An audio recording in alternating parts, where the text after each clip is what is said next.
ఇదిగోండి సార్ మీ కాఫీ. ఎవరా నువ్వు? కొత్తగా జాయిన్ అయ్యావా? అరే పరంజ్యోతి, నువ్వా? అమెజాన్ రెయిన్ ఫారెస్ట్ లా గుబురుగా ఉండేది గడ్డం నరికేసిన నల్లమల అడవుల్లో ఈ గుండేంట్రా? పెళ్ళవట్లేదని మీరు పడే బాధ చూడలేక నిత్యామీనల్ లాంటి న్యాచురల్ బ్యూటీతో మీకు పెళ్లి కుదరాలని శ్రీవారికి తలనీనాలు సమర్పించుకున్నాను సార్. భలే పని జరిగిందిరా. లైఫ్లో పెళ్ళే చేసుకోకూడదని నేను కూడా అదే శ్రీవారి మీద ఒట్టేసుకున్నా. ఇదెక్కడి ట్విస్ట్ అండి బాబు? అనవసరంగా అలిపిరి మార్గంలో కష్టపడి కొండెక్కా. అయినా మల్లేశ్వరిలో వెంకటేష్ లాగా పెళ్లి పెళ్లి అని కలవరించేవాళ్ళు మన్మధుడిలో నాగార్జున అలా తయారయ్యారేంటి? వివాహ భోజనంలో రాజేంద్ర ప్రసాద్ లాగా నాకు కూడా జ్ఞానోదయం అయింది కాబట్టి అమ్మాయిలు బాగా తెలివి మీరిపోయారురా. అన్ని తెలివితేటలు మన వల్ల కాదు. అయితే మీరు ఇమీడియట్ గా ఇరాక్ వెళ్ళిపోండి. ఎందుకు? ఇసుక అమ్ముకోవడానికే? పెళ్లి చేసుకోవడానికి. అక్కడ అమ్మాయిలు 9 ఏళ్లకే పెళ్లి చేసుకోవచ్చని కొత్త చట్టం ఒకటి తేబోతున్నారని టాకు. పిల్లలకి పెద్ద తెలివితేటలు ఏముంటాయి చెప్పండి?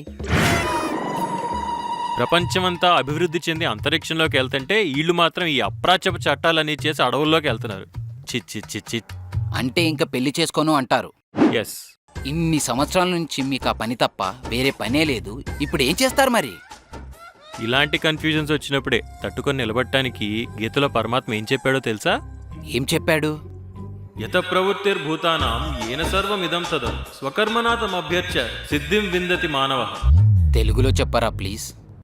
పనే దైవం అని చెప్పాడు పరమాత్మ. ఈ రోజు నుంచి నాకు పని తప్ప వేరే పనేం లేదు. నువ్వు కూడా వెళ్ళి నీ పని చూసుకో, లేదంటే పరమాత్మ ఫ్లూట్ వచ్చి కొట్టేస్తాడు. ఎలా? అంకుల్. హాయ్ తల్లి. ఏంటే చిక్కిపోయావు? మీ నాన్న తిండి పెట్టట్లేదా? ఇదిగో మా నాన్నేమనంటే ఊరుకొని చెప్తున్నా. వాడిని ఏమైనా అనాలంటే నీ పర్మిషన్ తీసుకోవాలి. మరి నువ్వు పుట్టక ముందుంచే వాడు నాకు తెలుసా? రమణ మహర్షి పుట్టినప్పుడు పుట్టారు. మీకు పర్మిషన్ ఎందుకులే చెప్పండి. ఆటం బొమ్మతో గూటి బిల్ల ఆడొచ్చు కానీ ఈ జనరేషన్ పిల్లలతో పెట్టుకోవద్దు, పేలిపోతాం. అర్థమైంది. నువ్వు పంచి లేకుండా పక్కేళ్ళు కూర్చొని చదువుకున్నావు అనుకో, నీకు చాక్లెట్ ఇస్తా. ఇదిగో. Thank you uncle. పేళ్ళమ్మా. యారా, ఆల్రెడీ అమ్మాయిలు వేస్తున్న పంచులు చాలవనా? ఇప్పుడు చిన్నపిల్లల్ని కూడా తీసుకొచ్చి చేపిస్తున్నావు. మిత్రద్రోహి. ఈ రోజు దానికి హాలిడే అండి. ఇంట్లో ఉంటే అమ్మ ఏదో ఒకటి అంటుంది. ఎందుకు వచ్చిన గొడవని ఇక్కడికి తీసుకొచ్చి. పోనీ ఆంటీతో నన్ను ఒకసారి మాట్లాడమంటావా? నేనంటే ఆవిడకి చాలా అభిమానం. మీ మీద ఆవిడకున్న అభిమానం మీద ఆవిడ మీద మీకున్న నమ్మకం చూస్తుంటే అసలు విషయం అర్ధాంతరంగా తెలిసినప్పుడు కింద మీద అయిపోయి మీకు గుండె తట్టుకోగలదా అని అనుమానం వచ్చేస్తుంది నాకు. నాకు అర్థం కాలేదు, మళ్ళీ చెప్పు. కొన్ని విషయాలు కాలగర్భంలో కలిసిపోవాలండి. కెలికి మరీ తెలుసుకోవాలని ట్రై చేయకూడదు.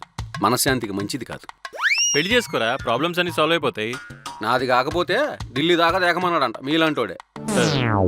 అయినా మనకొచ్చే అరాకొరా జీతాలతో మన జీవితాలే కష్టంగా ఉన్నాయి. ఇంకా పెళ్లి చేసుకుని అలాగేం పెడతాను చెప్పండి. మన రోజుల్లో పీజీ దాకా చదివిన పట్టుమని 10,000 కూడా ఏది కాదు. ఇప్పుడు ఎల్కేజీకి 1,00,000 అడుగుతున్నారు. ఎక్కడి నుంచి తేవాలి? అందుకే నేను పెళ్లి చేసుకోకూడదని డిసైడ్ అయిపోయా. ఈ రోజు నుంచి నేను ఏ అమ్మాయి లైఫ్లోకి వెళ్ళను. నా లైఫ్లోకి ఎలాగో ఏ అమ్మాయి రాదు.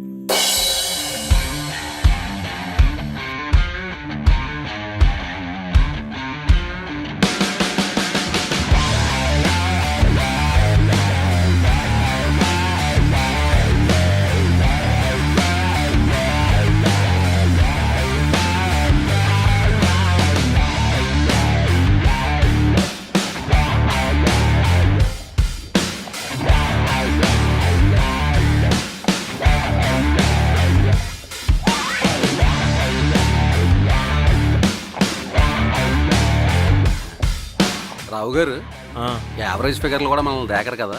ఇది అవత కత్తిలా ఉంది. నన్ను చూసి కళ్ళెగరేస్తున్నానండి. ఇన్స్టాగ్రామ్ లో ఈ మధ్య తెగ పాపులర్ అయిపోయావుగా. ఎవరికి అరేసావో నాకేం తెలుసు. అలా ఊరుకోండి.